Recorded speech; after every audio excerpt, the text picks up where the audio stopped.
هذه الحياة كلها عن الوقت. عندما يحين وقتي لا يمكن لأي رجل أن يوقفني.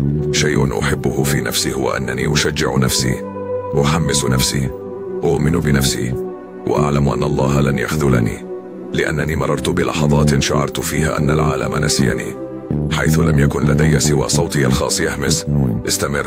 لقد رأيت الناس يتخلون عني، لكنني لم أتخلى عن نفسي أبدا. لقد مشيت من خلال العواصف وأنا أشك في كل شيء، لكنني لم أشك في الله أبدا.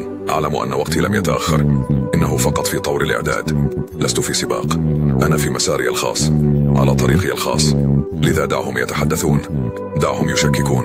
عندما يقول الله إنه الوقت، حتى الجبال ستتحرك، وحتى ذلك الوقت سأظل أؤمن، سأظل أقاتل، سأظل أعمل بجد، لأنني لم أخلق لأكسر، لقد خلقت لأنهض. صمتي ليس ضعفا، إنه صبر، لأنه عندما أنهض سأنهض بهدف.